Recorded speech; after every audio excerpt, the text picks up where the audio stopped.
अस्सलाम वालेकुम व्यूवर्स, मैं हूँ फ़िज़ा रियाज़। आप जैसे कि जानते हैं कि रोज़ाना हम एपिसोड में कुछ नई और कुछ ट्रेंडी चीज़ की बात करते हैं। मैं चूँकि न्यूज़ एंकर हूँ और मेरा न्यूज़ से सारा काम होता है रोज़ाना की बुनियाद पर ख़बरें पढ़ना, क्या लेटेस्ट पाकिस्तान में पॉलिटिक्स चल रही है उस पर बात करना। तो आज के एपिसोड में मेरे साथ कुछ न्यूज़ एंकर्स ही मौजूद होंगे, उनसे बात करेंगे कि न्यूज़ का एक्सपीरियंस कैसा है। और आजकल तो जिस न्यूज़ एंकर्स को मैं आपको मिलवाने जा रही हूँ वो काफ़ी हिट है। एक मेल है और एक फ़ीमेल है। फ़ीमेल को तो हमने चलते चलते ज़बरदस्ती पकड़ लिया है, तो चलते हैं वजाहत खान की तरफ जो कि सुपरस्टार बने हुए हैं। अगर वहीद मुराद जो थे वो चॉकलेटी हीरो थे फिल्म इंडस्ट्री के, तो इस मीडिया इंडस्ट्री के चॉकलेटी हीरो में वजाहत को कहती हूँ। वहीद मुराद के बाद पेशे खिदमत है नाम मुराद।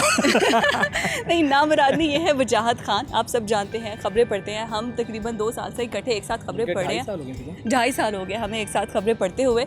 अब तो अनार खाना छोड़ दो, क्यों मेरा ख़राब करने एपिसोड। अच्छा जी, और वजाहत के साथ हमारे एक और ख़ूबसूरत सी न्यूज़ एंकर मौजूद होंगी जो कि आज हमें मिलने आई थी और वजाहत की वजह से हमने उन्हें रोक लिया है कि वजाहत से वो भी चलेंगे। तो महानूर से भी बात करेंगे। अस्सलाम वालेकुम महानूर। वालेकुम सलाम। कैसी आप महानूर? मैं बिल्कुल आफ्टर अ लॉन्ग टाइम मैं आपको भी मिल रही हूँ। मुझे भी बहुत अच्छा लगा आपसे मिलके, आप दोनों से। आप दोनों से? अच्छा, मुझे मिलके खुशी हुई, इससे मिलके खुशी हुई? नहीं, इससे मिलके ये तो आज सेलिब्रिटी बन गया ना, तो हम इससे ज़्यादा मिलके खुशी हो रही है मुझे। अच्छा, फिर आप कैसा महसूस कर रहे हैं सेलिब्रिटी बन के? नहीं, महसूस क्या करना है, मैं तो भूल जाता हूँ। जब ऐसे लोग कहते हैं तो मुझे याद आता है शायद मैं कुछ बना हुआ, वरना मुझे कभी रियलाइज़ ऐसा नहीं हुआ और ना ही कुछ ऐसी बात है। ये दोनों माशाल्लाह खुद सेलिब्रिटीज़ हैं, दोनों खुद ये बड़ी फेमस एंकर्स हैं। बस वो सब समझेंगे, हमने आपको पैसे दिए। मुझे ये बताएं कि बड़े होके आपने क्या सोचा था, वजाहत क्या बनेगा? अच्छा, मैट्रिक तक मैं जो मुझसे पूछता था बड़े होकर क्या बनेंगे, मैं कहता था मैं पायलट बनूंगा। तो अच्छा, पायलट शुक्र आपने ये नहीं कहा मैं पापा बनूंगा। नहीं, पायलट तो मैं बन नहीं सका, लेकिन ये है कि अलबत्ता जहाज़ बन गया हूँ मैं। बस ये शौक़ था मैथ कम्युनिकेशन की और किस्मत जो है खुद ब खुद डायरेक्शन मुझे देती गई और मैं करते कराते यहाँ पे बन गया हूँ। इसको एम कहें, शौक़ कहें, एक्सीडेंटल कहें, तो अलबत्ता ये जो हुआ है मेरे सामने, आपके सामने है। ये मेरे सामने तो है, ये एक्सीडेंटल है सब कुछ? मैंने एक्सीडेंटल इसलिए है कि मैं मैट्रिक तक कुछ और मेरी ख्वाहिश थी, लेकिन जो कि मेरे मार्क्स इतने नहीं अच्छे थे, या मैं कोई एरोनॉटिकल में जा सकता या मैं इंजीनियर बन सकता। मतलब आप नालायक थे। ठीक है, आपने हमारे व्यूवर्स को बता भी दिया कि आप नालायक। अच्छा ठीक है। अच्छा वजाहत, हम चूँकि 2.5 साल से साथ हैं, मुझे तो वजाहत के बारे में मतलब हम जितना स्ट्रगल मस्ती यहाँ पे स्टूडियो में चलता है वो भी आगे चल के आपको दिखाएंगे हम।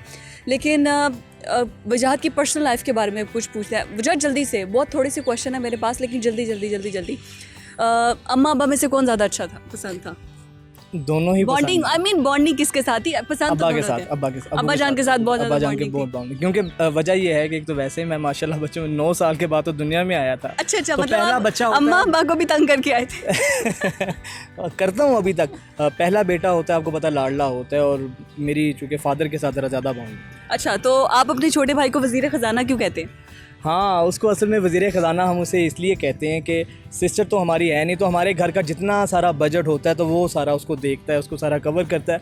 इवन मुझे अपने एटीएम से भी पैसे लेने हो तो उससे मांगने पड़ते हैं। अच्छा। तो इसलिए उसको हम वज़ीर ख़जाना कहते हैं। अच्छा, ये बताएगा कि अब आपने बताया कि एक्सीडेंटल आए, पायलट बनने का आपको शौक़ था। चलते वॉक करके ज़रा बात करते हैं ताकि हम ज़रा बता सकें हमारी पब्लिक को, आपके व्यूवर्स को, जो कि वजाहत की पर्सनल लाइफ के बारे में जानना चाहते हैं। अच्छा वजाहत, स्टार्टिंग से जब इस फील्ड में आए तो क्या रियलाइज़ हुआ, कि सोचा क्या था बिहाइंड द कैम, कैसी एक फ़ील्ड होगी, और जब ऑन स्क्रीन आकर बैठे तो क्या रियलाइज़ हुआ कि ये तो हमारी सोचों से बिल्कुल मुख्तलिफ है? मतलब जैसे लोग सोचते हैं कि मीडिया ऐसा होगा वैसा होगा और इनके बड़े स्ट्रेच के हैं, तैयार होकर बस बैठ जाते हैं, ऑल दैट स्टफ। अच्छा फ़िज़ा, सबसे पहले चूँकि हर बंदे को आपको पता है कि क्रेज़ होता है कि स्क्रीन पर आए ना वो एंकर बने, तो हमारा भी ये ख्याल था कि शायद हम आएंगे, या अगर आपकी लुक्स अच्छी हैं तो आप आएंगे और छा जाएंगे और इतने पैसे मिलेंगे, बजट मिलेंगे, जितना एक आम पब्लिक समझती है। अंदर के हालात आप समझती हैं, मैं जानता हूँ।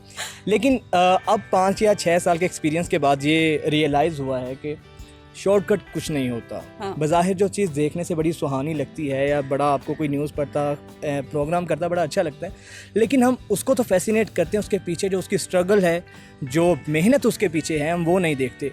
तो अब तक तो मुझे प्रोफेशनल फील्ड में आके यही रियलाइज़ हुआ है कि शॉर्टकट कुछ नहीं होता, लॉन्ग टर्म ही सब कुछ है, लॉन्ग टर्म ही मेहनत। सब कुछ है, मेहनत ही सब कुछ अच्छा, है। कोई ऐसा वाकया जो आपको याद हो, कोई, क्योंकि हमारे बहुत भंड भी चले जाते हैं ऑन स्क्रीन भी, पढ़ते हुए आपको नई फ्लो में आपको पता नहीं चलता, तो कोई ऐसा वाकया शेयर करें। अच्छा, ये भंड जो है ना, ये लाइव का हुस्न तो होता है, क्योंकि आप लाइव होते हैं, जो भी गलती करेंगे उसमें करेक्शन का मार्जिन तो नहीं होता, और बेशुमार ऐसे वाकयात हैं। लेकिन मेरी ज़िंदगी का एक सबसे जो मज़ेदार वाकया है, मैं इससे पहले एक चैनल में था, मतलब स्टार्टिंग जहाँ से मैंने शुरू की थी, हुआ ये कि आपको याद होगा ज़ल्ज़ला आया था कुछ साल पहले, 3-4 साल पहले। अच्छा, जब ज़ल्ज़ला आया है तो मेरे साथ फीमेल एंकर थी मेरी।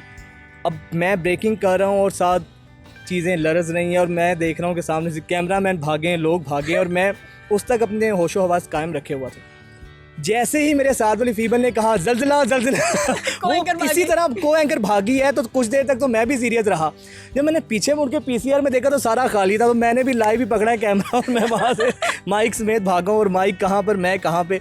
तो वो अभी जब मैं सोचता हूँ तो वो बड़ा एक यादगार था कि किस तरीके से एकदम भागे हैं, पीछे देखे है कुछ नहीं, तो मैंने कहा यार जान है तो जहान है, ये न्यूज़ तो फिर पढ़ते रहेंगे, इससे पहले कि मैं न्यूज़ बनूं बेहतर है यहाँ से भागा जाए। तो अब हम आप सबको दिखाते हैं कि बिहाइंड द कैम ऑफिस में हम सब न्यूज़ एंकर्स क्या करते हैं। मेकअप रूम की तरफ चलते हैं। मेकअप रूम जो कि हर ऑफिस में, हर न्यूज़ चैनल के ऑफिस में बहुत फेमस होता है। मेकअप रूम में क्या हो रहा है वो आपको दिखाते हैं। और आजय जी, हम आपको दिखाते हैं, ये है हमारा मेकअप रूम, और यहाँ पे वजाहत का हो रहा है मेकअप। और वजाहत, अच्छा, बाहर गर्मी आपको बहुत ज़्यादा लग रही थी, तो फिर आपने कहा मैं फ़ौरन आके अपनी ब्यूटी कॉन्शियस मैं फ़ौरन आके पफिंग करवाऊँ। फिज़ा, आपको पता है इतना टाइम शायद आप नहीं लेती मेकअप में, जितना रेडी होने में मैं लेता हूँ। बिल्कुल, लड़के आप देख सकते हैं, लड़कियों के बारे में ये कहा जाता है जी लड़कियां बहुत टाइम लेती हैं। आप देख सकते हैं, ये हमारे मेकअप आर्टिस्ट है चांद से भी बात करते हैं। चांद, वजाहत आपको कितना तंग करते हैं? बल्कि आपसे पूछना चाहिए आपको वजाहत कितने पसंद हैं? पसंद तो ये बहुत है, लेकिन तंग उससे ज़्यादा करता है ये। अच्छा जी, अच्छा, तो कितना मैक्सिमम टाइम लगता है एक मेल एंकर को रेडी होने में? 15 से 20 मिनट लगते हैं। हाँ, और फीमेल एंकर को रेडी होने में? वो 45 मिनट तो उसके लिए। अच्छा, तो आप 15 से 20 मिनट लेते हैं मज़ीद खूबसूरत होने के लिए? एक्चुअली बात, अगर ये टाइम पे आ जाए तो हमेशा लेट आते हैं। अच्छा, बिल्कुल नहीं, असल में बात ये है कि देखें कि स्क्रीन पे आने के लिए जितना लड़कियों के लिए ज़रूरी है, तो लड़कों के लिए भी। फेशियल मंथली कितनी बार लेते हैं? नहीं, फेशियल मैं मंथ में एक आधी दफ़ा ले लूँ। कितनी बार फेशियल? ये फेशियल तो हम लोग जो है मतलब सालों बाद ब्लैक मास्क जो लगता है, क्लींजर जो लगा लेते हैं, क्लींजिंग डेली, 2 हफ्ते बाद लगा लेते हैं। और क्लींजिंग जो डेली रोजाना मुझसे पूछता है, चांद मेरी स्किन ठीक है ना, अच्छी है ना? नहीं, ये सब क्या है? नहीं, ऐसी कोई बात नहीं है। अच्छा दिखना हर कोई चाहता है, तो और जब से भी वजाहत आपको पता है, बिल्कुल स्क्रीन की डिमांड है, और अच्छा दिखने में अली का ख़ास तौर पे और चांद का बड़ा अच्छा रोल है हमें अच्छा दिखाने में। तो ये चीज़ें ज़रूरी हैं। अब आप इतनी अच्छी दिखती हो, जब स्क्रीन पे बैठ के और साथ वाला अच्छा ना दिखे तो वो तो फिर ज़्यादती है ना। अच्छा, मतलब आप मेरी वजह से खूबसूरत दिखने की कोशिश करते हैं? हाँ जी, कंपटीशन अच्छा, आई गेट इट। देखा, इस फील्ड में मेल और फीमेल में भी कंपटीशन है। ऐसा नहीं है कि सिर्फ लड़कियां जेलस होती हैं, लड़का लड़की भी जेलस होता है। बल्कि मैं आपको मज़े का वाक़या बताऊं कि इसी तरह मैंने और मेरे को एंकर ने मेकअप किया था। हम नाश्ता करने गए बाहर। अच्छा, उनको तो नहीं पता ये न्यूज़ एंकर है। जैसे ही मैं बाहर वो कुलचे की दुकान पे गया हूँ तो वो सब ने मेरी तरफ अजीब मशकूक सी नज़रों से देखा है। मैं फ़ौरन दोबारा गाड़ी में जाके बैठा हूँ। मैंने किस को वजाहतें दूंगा जाके कि वजह क्या है मेरे मेकअप करने की। सोसाइटी बहुत ख़राब है। तो मैं इसलिए मशवरा दूंगा कि मेकअप लड़के जो हैं कभी भी वो मेकअप के साथ बाहर कोई चीज़ लेने ना जाएं। लोग अच्छा नहीं समझते। लोग अच्छा नहीं समझते, वरना जहाँ जैसे दौड़ लगा गया था आप सब भी जाएंगे। अच्छा वजी, अब आगे चूँकि 5 बजे जाएंगे, इस बुलेटिन है अभी 10-15 मिनट हैं। अब ज़रा खड़े हो जाए ना कि आपने बैठ के सारी बातें करनी है। चलते चलते हम ज़रा आपसे बातें करते हैं। अच्छा, कोई ऐसे इंसिडेंट्स आप बताइएगा आपकी लाइफ में। आपने बताया कि एक तो आपका ये नान वाला जो आप लेने गए मेकअप करके, वैसे ऑन एयर कोई को एंकर ने ऐसी कोई खबर पढ़ दी हो जिससे आपकी हंसी कंट्रोल ना हुई हो? बेशुमार ऐसे वाक़यात हैं, लेकिन एक बड़ी मज़े की ये कुछ दिन पहले का वाक़या है। मैं अपनी को एंकर के साथ न्यूज़ कर रहा था, तो वो था कि 9 भैंसें डूब कर मर गई दरिया में। तो उसने भैंसों की जगह कहा कि 9 बहनें डूब के मर गई। तो ये एक बड़ा यादगार वाक़या है कि जो अक्सर अभी मैं सोचता हूँ तो मुझे बहुत हंसी आती है। अच्छा, ये मेल थी या फीमेल एंकर? ये फीमेल एंकर थी। अच्छा, मेल एंकर जो है हमारे इसी चैनल में है। तो वो जनाब ने एक दफ़ा कहना था कि सर्दियाँ थी और सर्दियों की खबर थी कि सर्दी के बाद जो ना लकड़ियाँ महंगी हो गई। तो वो स्लिप ऑफ टंग हुआ। लाइव में आपको पता ये होता है। तो उसने कहा लकड़ियाँ लड़कियां महंगी हो गई, लड़कियां महंगी हो गई। तो ये, और जब उसने कहा कि लड़कियां महंगी हो गई मार्केट में, तो यकीन करें अगली खबर की बारी मेरी थी, और जो मेरा हंस के बुरा हाल हुआ, तो मैं तो खबर कंटिन्यू नहीं कर सका। तो ये लाइफ में ऐसी चीज़ें चलती हैं और वो बड़े खुशगवार वाक़यात होते हैं कोई ना कोई एक ऐसे। अच्छा कोई मेरा तो नहीं याद कोई भी वाकया। नहीं, आपके ऑफ कैमरा बड़े मज़ेदार हो गया। ऑफ कैमरा हम दोनों लड़ते भी बहुत हैं, अच्छा खासा लड़ते हैं हम दोनों। अच्छा, और बड़ा एंजॉय करते हैं। हाँ, बड़ा एंजॉय होता है। लेकिन वो खैर ये अंदर की बातें बताएं, बॉस तक पहुंच गई ना तो फिर अंदर कैमरा से लग जाने, स्टूडियो में काम खराब हो जाए। अच्छा, आप फेवरेट एंकर अब तक जितना भी आपने काम किया, जितने भी लोगों के साथ? अच्छा, किसकी वैसे न्यूज़ तो पढ़ना? काफ़ी अच्छे फेवरेट एंकर्स हैं मेरे, लेकिन जो आपने क्वेश्चन किया कि जो एक मेल जिनके और एक साथ फीमेल, मैंने हाँ, काम जिनके किया। साथ आपने काम किया। अच्छा, मेल एंकर्स के अंदर जिनको मैं बड़ा फैसिनेट करता हूँ, जिनके साथ काम किया, वो हमारे बहुत अच्छे एंकर हैं। अकबर बाजवा बहुत ज़बरदस्त एंकर हैं, वो हर लिहाज से अच्छे एंकर हैं। और फीमेल में ऑफ कोर्स आपका नाम अगर नहीं लूँगा तो मैं मेरा इंटरव्यू कैसे चलेगा। तो अच्छा, नहीं, आप माशाल्लाह बहुत अच्छी एंकर हैं। और नहीं, लोग समझेंगे मैंने शायद आपको पैसे देके तारीफ करवा रही है। नहीं, मेरे कोई अलावा भी पैसे और किसी का- नहीं दे। नहीं, फिज़ा जो है जिनके साथ अब तक मैंने काम किया, तो she is one of the finest anchor. अरे थैंक यू सो मच। अरे इतनी तारीफ ना करें, पगले रुलाएगा क्या। अच्छा खैर, ये तो हंसी मजाक की आजकल तो हालात वैसे ही बड़े रुला रहे हैं मीडिया के, तो चले कोई बात नहीं, इसी बहाने ये भी रो लेंगे। अच्छा चलो ठीक है। अच्छा, फाइनल कमेंट पॉलिटिकल, मैं क्वेश्चन कोई करना नहीं चाह रही थी, लेकिन क्या करूं, अब हमारा काम है पॉलिटिक्स से रिलेटेड। तो पॉलिटिशियन, आपका फेवरेट पॉलिटिशियन कौन सा अभी तक, जो आपको लगता है कि हाँ भाई इसने पाकिस्तान के लिए कुछ काम किया है, या ये is the one of the best politician इन पाकिस्तान? अच्छा, सच्ची बात अगर आप मुझसे पूछें कि आपका फेवरेट पॉलिटिशियन कौन है, तो इंडिविजुअल वैसे अगर एज ए फ़नी पॉलिटिशियन आप कहें कि जिनको सुनकर मुझे बड़ा मज़ा आता है और उनकी बातें बड़ी चुटकुलेदार होती हैं, तो वो शेख रशीद साहब हैं। अच्छा, मैं क्या शायद बिलावल भुट्टो कहने लगी। नहीं, वो आपने मेल में पूछा है ना। अच्छा बिल्कुल ठीक है। खैर, इसको हम बीप साउंड लगा देना चाहिए यहाँ पे। अच्छा, बिलावल माइंड ही ना कर जाए। अच्छा, मैंने सुना है कि लड़कियाँ तो आपकी फ़ैन हैं, लड़कियाँ आपके बहुत फ़ैन हैं, और लड़कों से ज़्यादा मेकअप आर्टिस्ट आपके बहुत फ़ैन हैं।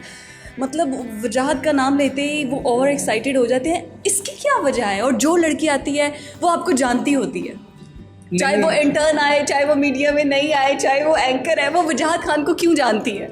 एक्चुअली आपको पता है कि दुनिया जो है ग्लोबल विलेज का नाम है, और जब आप मीडिया इंडस्ट्री उसके अंदर उसके बहुत छोटी सी है, और इतनी सी मीडिया इंडस्ट्री में फिदा से मुझे नहीं जानते, आपको भी बेशुमार लोग मुझे तो कोई भी नहीं ऐसा मिला। और इस तरह जिस तरह फेसबुक ये तो आप गोल घुमा रहे हैं फ्रेंड्स हैं, तो हाँ यही वजह है जाने की, और क्या इसमें वजह है। लेकिन बुनियादी वजह यही है कि इतनी सी मीडिया इंडस्ट्री है, और इसकी वजह से हम सब लोग एक दूसरे को जानते हैं। अब इजाज़त आएगी, स्टूडियो की तरफ चलते हैं, और स्टूडियो में ज़रा हम अपने नाज़रीन को दिखाते हैं कि स्टूडियो में एंकर्स किस तरह से खबरें पढ़ते हैं।